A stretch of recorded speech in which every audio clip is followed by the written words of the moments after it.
ಸ್ನೇಹಿತರೆ, ನಮ್ಮ ವಿಡಿಯೋ ನೋಡುತ್ತಿದ್ದರೆ ದಯವಿಟ್ಟು ನಮ್ಮ ಚಾನೆಲ್ ಅನ್ನು ಸಬ್ಸ್ಕ್ರೈಬ್ ಮಾಡಿ. ನಿಮ್ಮ ಬೆಂಬಲವೇ ನಮ್ಮ ಶಕ್ತಿ. ಪ್ರತಿಯೊಂದು ಸಬ್ಸ್ಕ್ರಿಪ್ಷನ್ ನಮ್ಮನ್ನು ಇನ್ನಷ್ಟು ಉತ್ತಮ ವಿಷಯಗಳನ್ನು ತಯಾರಿಸಲು ಪ್ರೇರೇಪಿಸುತ್ತದೆ. ಹಾಗಾಗಿ ಸಬ್ಸ್ಕ್ರೈಬ್ ಮಾಡುವುದನ್ನು ಮರೆಯಬೇಡಿ. ನಮಸ್ಕಾರ ಗೆಳೆಯರೇ, ದೇಶ ಪ್ರೇಮಿಗಳೇ, ನಮ್ಮ ಯೂಟ್ಯೂಬ್ ಚಾನಲ್ಗೆ ಸ್ವಾಗತ ನಿಮಗೆ.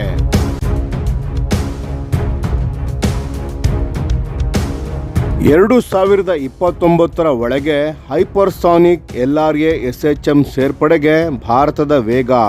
ಭಾರತೀಯ ನೌಕಾಪಡೆಯ ಕರಾವಳಿ ದಾಳಿ ಶಕ್ತಿಯಲ್ಲಿ ಕ್ರಾಂತಿ.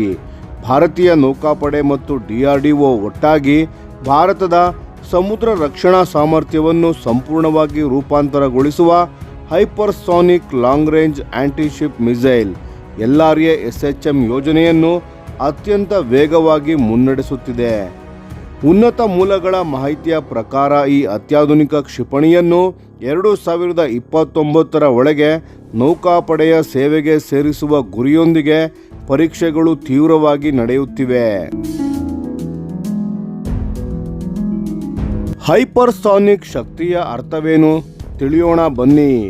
LRA SHM ಒಂದು ಹೈಪರ್ಸಾನಿಕ್ ಆಂಟಿಶಿಪ್ ಕ್ಷಿಪಣಿ. ಅಂದರೆ ಇದು ಅತಿವೇಗದಲ್ಲಿ ಹಾರುತ್ತಾ ಶತ್ರುಗಳ ನೌಕಾಪಡೆಯ ರಕ್ಷಣಾ ವ್ಯವಸ್ಥೆಗಳಿಗೆ ತಪ್ಪಿಸಿಕೊಳ್ಳುವಂತೆ ವಿನ್ಯಾಸಗೊಳಿಸಲಾಗಿದೆ. ಸಾಮಾನ್ಯ ಕ್ರೂಸ್ ಮಿಸೈಲ್ಗಳಿಗಿಂತ ಭಿನ್ನವಾಗಿ ಈ ಕ್ಷಿಪಣಿಯು ಅತ್ಯಂತ ವೇಗ, ತೀಕ್ಷ್ಣ ತಿರುವು ಸಾಮರ್ಥ್ಯ ಮತ್ತು ಉನ್ನತ ನಿಖರತೆಯನ್ನು ಹೊಂದಿದೆ. ಇದರಿಂದ ಶತ್ರು ನೌಕಾಪಡೆಯ ಏರ್ ಡಿಫೆನ್ಸ್ ಸಿಸ್ಟಮ್ಗಳಿಗೆ ಪ್ರತಿಕ್ರಿಯಿಸಲು ಸಮಯವೇ ಸಿಗುವುದಿಲ್ಲ. ಕರಾವಳಿ ಆಧಾರಿತ ನಿಯೋಜನೆ ಮೊದಲ ಹಂತ. ಮೂಲಗಳ ಮಾಹಿತಿಯ ಪ್ರಕಾರ LRA SHMನ ಮೊದಲ ನಿಯೋಜನೆ ಸಮುದ್ರದ ಮೇಲೆ ಅಲ್ಲ, ಬದಲಾಗಿ ಭೂಮಿಯ ಮೇಲೆ ಕರಾವಳಿ ಬ್ಯಾಟರಿ ರೂಪದಲ್ಲಿ ನಡೆಯಲಿದೆ. ಈ ಕ್ಷಿಪಣಿಗಳನ್ನು ಟ್ರಕ್ ಮೇಲೆ ಅಳವಡಿಸಲಾದ ಮೊಬೈಲ್ ಲಾಂಚರ್ಗಳಿಂದ ಉಡಾಯಿಸಲಾಗುತ್ತದೆ. ಇದರಿಂದ ವೇಗವಾಗಿ ಸ್ಥಳಾಂತರ ಸಾಧ್ಯ, ಪತ್ತೆ ಹಚ್ಚಲು ಕಷ್ಟ, ಶತ್ರುಗಳ ದಾಳಿಯಿಂದ ರಕ್ಷಣೆ.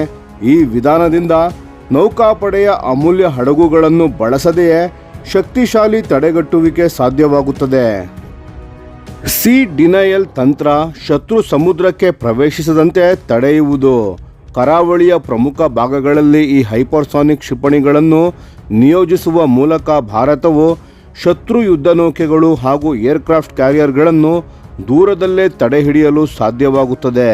ಅಂದರೆ ಶತ್ರು ಪಡೆಗಳು ಭಾರತದ ಕರಾವಳಿಗೆ ಹತ್ತಿರ ಬರಲು ಧೈರ್ಯ ಮಾಡಲಾರವು.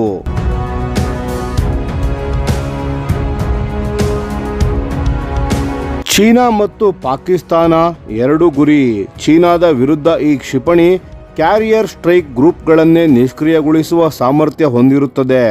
ಹೈಪರ್ಸಾನಿಕ್ ವೇಗದಿಂದ ಚೀನಾದ ಬಹುಪದರ ರಕ್ಷಣಾ ವ್ಯವಸ್ಥೆಗೂ ಇದನ್ನು ತಡೆಯುವುದು ಕಷ್ಟ. ಪಾಕಿಸ್ತಾನದ ವಿಷಯದಲ್ಲಿ ಇನ್ನೂ ಗಂಭೀರವಾದ ಅರ್ಥವಿದೆ. ಮೂಲಗಳ ಪ್ರಕಾರ ಈ ಕ್ಷಿಪಣಿಯನ್ನು ಪಾಕಿಸ್ತಾನದ ನೌಕಾನೆಲೆಗಳು, ಶಿಪ್ಯಾರ್ಡ್ಗಳು ಮತ್ತು ದುರಸ್ತಿ ಕೇಂದ್ರಗಳಲ್ಲೇ ಗುರಿಯಾಗಿಸುವಂತೆ ವಿನ್ಯಾಸಗೊಳಿಸಲಾಗಿದೆ. ಅಂದರೆ ಹಡಗುಗಳು ಸಮುದ್ರಕ್ಕೆ ಇಳಿಯುವ ಮೊದಲೇ ನಾಶಪಡಿಸುವ ಸಾಮರ್ಥ್ಯ. ಮೊಬೈಲ್ ಲಾಂಚರ್ ಯುದ್ಧಭೂಮಿಯಲ್ಲಿ ದೊಡ್ಡ ಲಾಭ. ಇತ್ತೀಚಿನ ಯುದ್ಧಗಳಿಂದ ಒಂದು ಪಾಠ ಸ್ಪಷ್ಟವಾಗಿದೆ. ಚಲಿಸುವ, ಮರೆಮಾಚಬಹುದಾದ ಕ್ಷಿಪಣಿ ಘಟಕಗಳನ್ನು ಪತ್ತೆ ಹಚ್ಚುವುದು ಅತ್ಯಂತ ಕಷ್ಟ.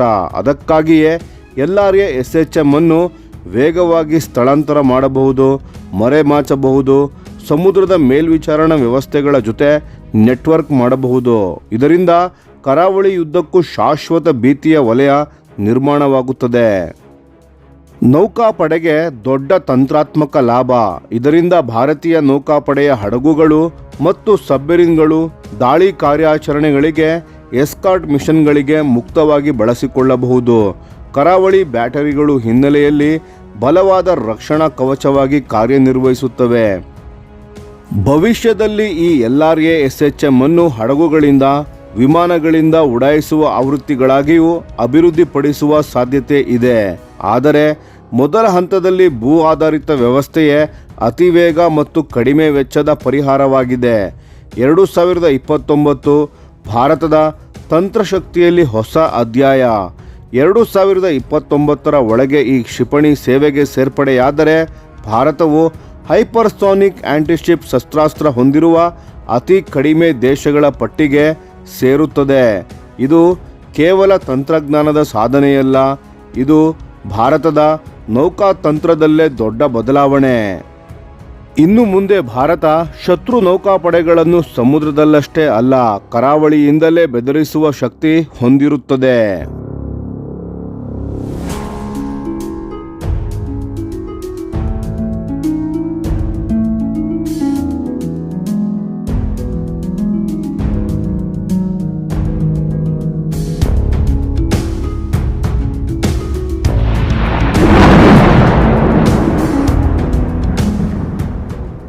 ಈ ವಿಡಿಯೋ ನಿಮಗೆ ಇಷ್ಟವಾಗಿದ್ದರೆ ಲೈಕ್ ಮಾಡಿ ಮತ್ತು ನಮ್ಮ ಚಾನೆಲ್ ಅನ್ನು ಸಬ್ಸ್ಕ್ರೈಬ್ ಮಾಡಿ ಹಾಗೂ ಬೆಲ್ ಐಕಾನ್ ಒತ್ತಿ.